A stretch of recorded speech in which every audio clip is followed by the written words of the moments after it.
Have you met those people that are doing everything right? They are not fat, they eat healthy, they exercise, they have reduced their salt intake, they sleep well, they basically do everything the doctor says to do, and yet their blood pressure is still high. It can be very frustrating, but believe it or not, there's a lot of people that are dealing with that. Today, I'm going to explain blood pressure in a simple form, and I'm going to tell you the things that can cause you to still have high blood pressure, even when you're doing all these things right. And then I will tell you the things to do to help you, even the vitamins that you can take to help you out, and of course, the causes. Okay, these are the things that you may not hear from your doctor. So let's get into it. Blood pressure is measured in two forms: the top number called the systolic number, and the bottom number called the diastolic number. And then your pulse. Your pulse is how many beats per minute. That is different. And other than that, there's also something called your pulse pressure. Most of you may never have heard about it. Your pulse pressure is your top systolic number minus your lower diastolic number. That is how you get your pulse pressure. So the systolic number, the top number, is when your heart contracts to push out blood, and the bottom number is when it relaxes. Okay, so that top number, of course, everybody knows the average normal is 120/80. So let's assume that 120/80 is your blood pressure. 120 minus 80, you get 40. So that will be a normal pulse pressure. So your pulse pressure is not something you measure, you must calculate it. So when that pulse pressure is getting higher, that simply kind of means that the blood vessels are getting stiffer. Remember, your blood vessels are not stiff or rigid. It's a little bit flexible. So it can, open up, close up, open up, flexible, and allow the volume of liquid blood to flow. So when that pulse pressure is becoming high, that kind of alludes that that blood vessel is becoming stiff. It's no longer able to open up and close as it's supposed to. And that is why knowing your pulse pressure is very important. I'm sure most of you have not heard about this before from your doctor, but it's important to know. We're going to talk more about it along this video. But before we do, let's get into the 4 major reasons why your blood pressure may still be high even when you're doing everything right. Remember, this is what this video is about. It's not for those people that are not doing what they're supposed to do and they need to do it to lower their blood pressure. This is for people that are doing the right thing and yet their blood pressure is still high. So this brings us to the main causes, which are hormone imbalance, insulin resistance, stiff blood vessels, and finally, chronic stress. So the first one we're going to tackle is that stiff blood vessels. We've already talked about the clue to let you know that that may be what is happening when the systolic number is high and then your pulse pressure is also high. That is kind of giving the clue that is stiff blood vessels. How does this happen? Is so many reasons. Number one, normal aging. As people age, their blood vessels can become stiff. There are other things that can cause it also. When you're having damage to the endothelium, that's the inner lining of your blood vessels, it will also cause your vessel to be stiff because it will no longer give the signal for you to expand and contract as usual. This could be because of long-standing high blood pressure, and also the one we always talk about in this channel, inflammation. So what are the things you can do to help to alleviate high blood pressure if it's being caused by stiff vessels? Number one, regular walking, yes, exercise, good sleep, control inflammation, good metabolic health. All these things will help. Okay, and down the line, I'm going to tell you about some vitamins that may also help if your blood vessels is already stiff, that may help repair the endothelium. And finally, controlling blood pressure early is important because remember, if the more you're having high blood pressure, that means you're having all this pressure exerted on those blood vessels, the more is damaged. And that is actually part of the bigger issues. Now let's move to the second reason why your blood pressure may be high even when you're doing everything right. There's a hormone called aldosterone. I hope I'm saying it right. It's produced by two adrenal glands that are sitting on top of your kidneys. When this hormone is produced in excess, it kind of signals the kidney to hold on to sodium. And if you remember, wherever sodium goes, water goes. And when it holds on to sodium and water, it raises the blood pressure because it raises the blood volume and consequently high blood pressure. Okay, so if this is the case, you will need to have a test by your doctor. This is what I would recommend if you have tried everything and your blood pressure is not being controlled, is being even resistant to drugs or whatnot. It might be beneficial to ask your doctor if they can check for this hormone and make sure that's not what is happening because it will cause your blood pressure to be high. And then until you treat that particular cause, nothing else might help. So there's a specific test for it that your doctor will have to order to be tested to see because once it's found out that that is the problem, it can be treated and your blood pressure will greatly be improved. Okay. And this is what happens when you see that the blood pressure is being very difficult to control. Nothing else is working. Okay. So now let's go to the third one. This third one is one of the most common reasons. So you need to pay attention. Insulin resistance. We're all familiar with insulin resistance in this channel because I talk about sugar a lot.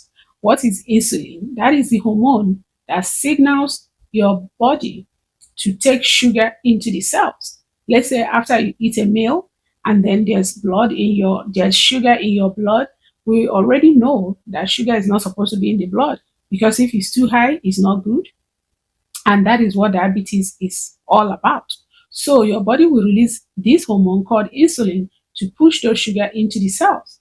And eventually they will be turned to fat and all that. Okay, so we're not going to get into all that. But now, when your body makes this insulin very frequently or makes it in high volume, what happens is that your cells start to get used to them. They don't receive them as quickly, they don't react to them as quickly. It's just like when somebody is taking drugs. Let's say somebody that takes sleep medicine or somebody that takes laxative to poop. If you take it every day, you will start noticing that after a while, it will not work anymore. You will need to increase the dose in order to get the same effect. And even after some time, it may stop working altogether. It's the same concept. People that are on drugs, you have to keep taking more and more to get the same effect because your body gets used to it. Okay? It's simple as that. So what happens? The cells get used to this insulin, they don't respond as much. So eventually your body is producing more and more insulin because it's trying to push this sugar into the cells. And these cells are not doing what they're supposed to do. So your body will have to produce more insulin for that sugar to be taken care of, to be pushed into the cell. So the cells are becoming resistant. So when this insulin is produced and is high because you're producing more in order to get the sugar out of the blood, this also signals the kidney to hold on to salt as well. And when kidney holds on to salt, remember wherever salt goes, water goes. And that will consequently make your blood pressure to be high. That is how insulin resistance can cause high blood pressure. So even when you're not diabetic, okay, mind you, you don't have to be diabetic for this to happen. One of the best ways to alleviate blood pressure is control your sugar intake, the amount you take, and how frequently you take it. That is how come you hear people preaching fasting, that fasting helps blood pressure, fasting helps this, helps that. Because when you continue, exposing those cells to sugar, that is what causes insulin to come. But if you don't expose it as frequently, your cells will not get resistant to insulin. So I will say the major thing to do to reduce your blood pressure when it's being caused by insulin resistance is reduce the amount of sugar you eat and the frequency of eating. Remember, this is important. It's not just when you eat sugar. When you eat carbohydrate also, eventually your blood is going to turn into glucose. You're still going to need insulin. So it's not just when you take sugar and eat sugar cubes or whatever, or when you put it in your food. When you eat carbohydrates, it's the same thing. So try to reduce the window of eating. Don't eat all the time. You're constantly snacking, constantly, because each time you're snacking, each time you're eating, you eat buns, you eat cake, you drink soda, you do this, you do. Each time your body is having to fight that sugar in your blood by releasing insulin. And if you remember, the more is released, the more your cells get resistant to them. So you can eat because insulin is still good. It's not that we don't want insulin at all. You want it. So, but eat, let it come. Your cells will respond appropriately. Give it some time before you eat again. Or you can eat, then give it some time. Just don't from morning till night. You're exposing your blood to insulin non-stop. Every 30 minutes, you're eating something, and that thing has sugar or has carbohydrates. Okay, give it a break. Or eat other things like vegetables, things that will not spike your sugar. When that sugar spikes, insulin spikes, and that is what causes your kidney to hold on to sodium. You don't want that spike constantly. Okay, I hope you're understanding what I'm saying. So that will be the insulin resistance. Now, the final one is stress. This is our favorite topic. If you have been following me, we talk about stress almost on the daily. Stress is one of the biggest killer, but people don't realize it because you don't see it. It's not measured. Okay, your body stays in fight or flight mode all the time. You're worried about things, and nobody can see it. Emotional stress is real. If you are in a relationship that you're constantly worried, that means your body stays in fight or flight mode all the time. You're constantly on tension. You don't know where he is or where she is. You don't know if they're cheating. You're trying to look at his phone or her phone. You're trying to listen to who they're talking to. That is emotional stress. So that's how you may not even know that you're stressed. And you don't know that's what is causing your high blood pressure. You're taking medication. Meanwhile, all you need is to have an emotional freedom. Emotional stress is part of it. Other stress is part of it. You just don't want your body releasing cortisol. And remember, when you don't sleep at night, the same thing. You need a good night's sleep. All these things we're saying, in each of them, sleep is very important, exercise is very important, keeping inflammation down is very important, and making sure you are stress free. Because every other thing might be fine, but if you're stressed, your blood pressure may still go high. Your body is always on flight or fight mode, and cortisol is high. And when cortisol is high, what happens again?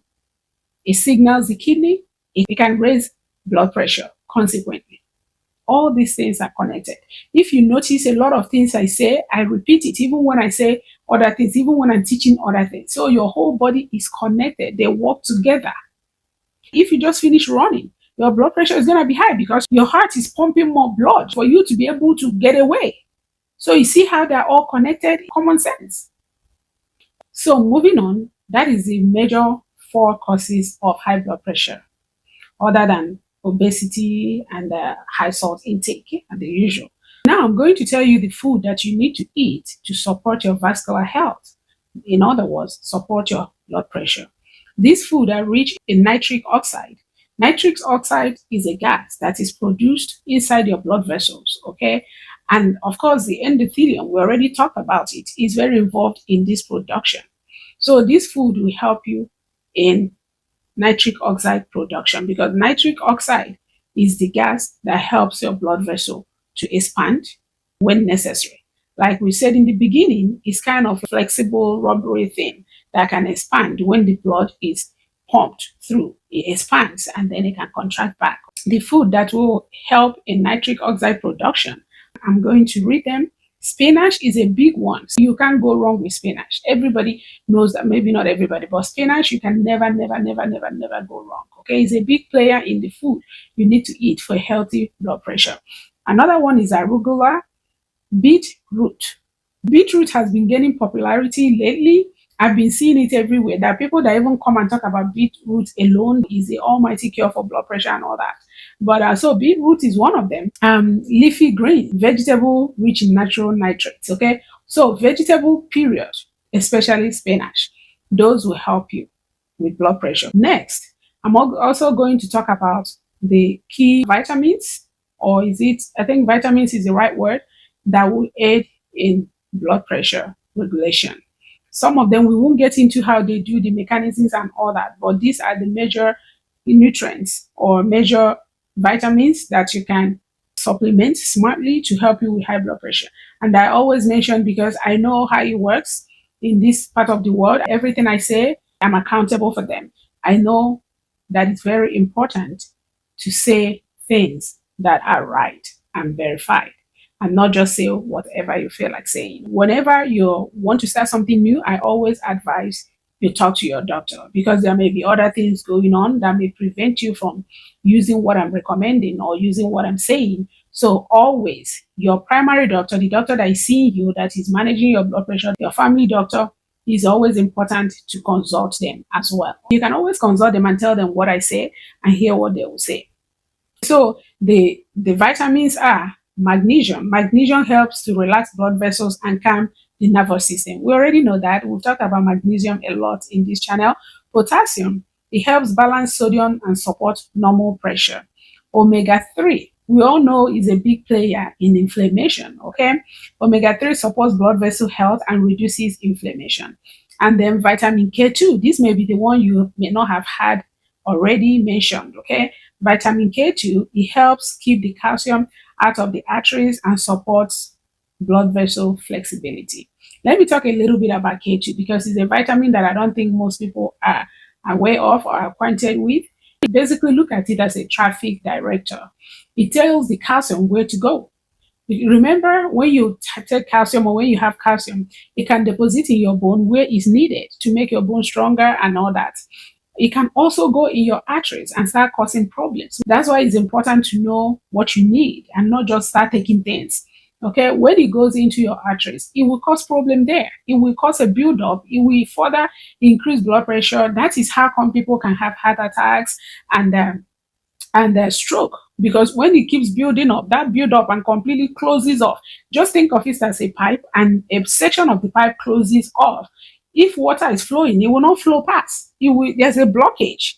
So when there's that blockage, we are talking stroke or heart attack, depending on where the blockage is happening. So that is why K2 is important. So K2 basically tells calcium, hey, go this way or go that way. Okay, so that K2 is very important. Another thing I must mention in this video, don't depend on your doctor, not just when you check it at your doctor's. You should, to be able to say somebody is hypertensive, it should be like a daily log, maybe 7 days or 2 weeks. Take it at the morning, take it at night. Take it every single day and take the average. If the average is still high, then you have high blood pressure. Okay, you can also do this at your doctor's. There's nothing wrong with that, but you should be able to go back to your doctor to take it several times. It's not like a one-time reading. The reason being that depending on what you did prior to taking the blood pressure can make a difference. Let's say you just finished enjoying a cup of coffee, it might make your blood pressure to be higher. Let's say you just finished running, it might make your blood pressure to be higher. Let's say you're just worried, you're stressed out, you had a busy day and you run to your doctor, it might affect your blood pressure. Then finally, there's something called white coat syndrome, where you are just anxious for the fact that you're at the doctor's office, you're anxious, you're worried or whatever. It can make your blood pressure to be high. So that is why it's recommended that you take it at home as well, to check to be sure that you do have high blood pressure. And how it's taken also matters. It's not everybody that is taking your blood pressure knows how it's supposed to go. Make sure that the cuff fits you properly, not too big, not too small. Also, make sure that your arm is at heart level. Okay, make sure your arm is at heart level, and make sure you have been sitting for like 5 minutes. You're completely relaxed. And while the blood pressure is being taken, don't talk. You see some people almost conducting business deal, trying to get a container from China while they're taking their blood pressure, and they wonder why the blood pressure is high. So you have to be still while you're taking the blood pressure, relax, have your back supported. Don't be hanging, because that will also make your blood pressure to give a wrong reading. So make sure you're taking it properly and make sure you've taken it enough, get the average to be able to say you have high blood pressure. Okay, so that being said, can high blood pressure be reversed? It depends on what is causing the high blood pressure. If you know what is causing the high blood pressure, or if what is causing the high blood pressure is removed, of course it can be reversed. So some high blood pressure can be reversed. Some of them can be managed. Some of them can be improved. But you can never go wrong with doing all these natural methods. Okay, and I don't want to now undermine your doctor's prescription. If your doctor have given you blood pressure medication, work with him. If you wish to do lifestyle changes and try to get it down, let him know and he'll work with you. I don't want you to just toss your blood pressure medication and say that, oh, I want to do this and that. No, it doesn't work that way. Always deal and work along with your doctor. Okay, but yes, I think it can be reversed. Yes, I think it can be improved. Yes, I think it can be managed depending on what is causing it. Okay, so something like the one I talked about, the hormone, of course, that one, until that hormone that is being overproduced is taken care of, you can see that it won't stop. Okay, but if it's being caused by insulin resistance and you take care of your metabolic health, of course, it will reverse. So it just depends, but you can never go wrong by being healthier. Okay, so thank you for watching. I hope you have learned something from this video, and don't forget to share it. That is the only thing you can do for me, is share this video. Okay, because a lot of research goes into these videos, because I have to make sure that everything I'm saying is scientifically proven and accurate. Okay, so thank you. Don't forget to like, share, subscribe, and follow us if you haven't already. And until next time, may God bless you. Bye.